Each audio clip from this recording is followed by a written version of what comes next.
So Eddie, I can't imagine you being any more motivated than you were to face Eduard Folayang before he got reinstated as a ONE Lightweight Grand Prix semi-final. But has that given you extra motivation somehow? Absolutely. I think, what were we? I think we were middle camp. We were already training when we found out the news. So I'm already motivated. I got a fire in my belly because I feel like I got something to prove. You know, coming off a loss on my debut, wasn't happy about that. And I think it's more about getting back to my winning ways, fighting like myself out there, relaxed and calm, and be that dog that I know I can be.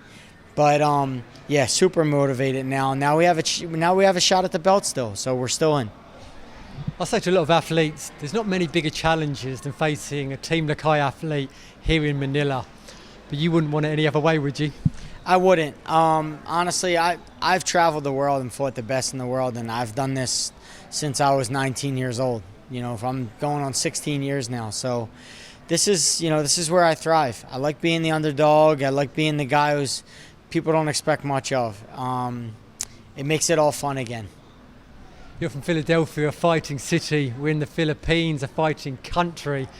What are your thoughts about being here in the Philippines? The Philippines is great, man. The fans remind me of Philadelphia fans. If you ever go to a Philadelphia Eagles game, some of they're passionate. They love their athletes, they're loyal, and they're passionate about their sport. So they remind me of Philly. I feel at home here.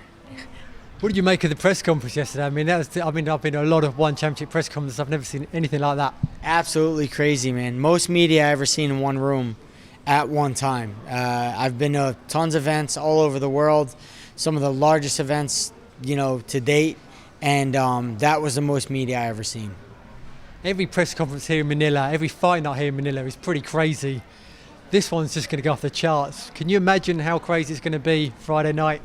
We're looking to break records, man, and if me and Edward can put on the fight for the fans that they want, that's what I'm looking forward to. I'm looking forward to two guys colliding in the ring, two great fighters, two great champions, going after each other and giving the fans what they want. Were you familiar with Edward and Team Lakay before you signed with ONE Championship? Obviously, here in Asia, everyone knows about them, not so much in the East and North America.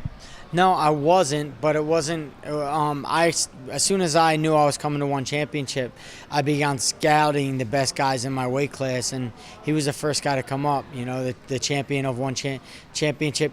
He was a 2 or 3 time champion actually. So I thrive off beating champions. Something happens inside me where my body gets ready, and I compete at a level that I don't even know I'm capable of when I have another champion in front of me. So I fight up. I'll fight up to his level, and I'll go beyond what I need to. Do you enjoy doing your homework, studying opponents, potential opponents? Gets feeling some athletes like it better than others. Yeah, that's my favorite. I'm not just a fighter, but I'm a student of this game. I love this sport. I've been in this sport, for longer than I can remember. When I started, it really wasn't a sport. It was still a spectacle. I started in 2003.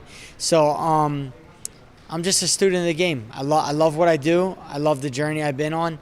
And just learning more and more and studying opponents and why they're good at what they do, it makes it enjoyable. You obviously knew when you came to ONE Championship you were going to get some tough opponents. The competition here is very tough. Are they even tougher than you think, some of the athletes on the roster? Yeah, I think I'm not surprised. I think a lot of people get mixed up between someone who is popular and someone who is good at fighting. And in the United States, it's very popular, but that doesn't mean that, just because you're the most marketable guy doesn't make you the best fighter. Sometimes you just get more attention. So the best guys in the world, I say all the time, they're in the jungles of Brazil, in the foothills of Dagestan. They're unknown. We don't know them. And you can only find out what you're made of by traveling the world and fighting the best guys you can get your hands on. How long did it take you to overcome the eye injury you suffered in Tokyo? Because that looked very nasty. Yeah, it healed a lot faster than what I thought. I went to Thailand afterwards to take a few days to rest. And then I got home, and it wasn't long before it healed up. My ego was bruised, still bruised, but my eye is all good. Does that make you more dangerous, though?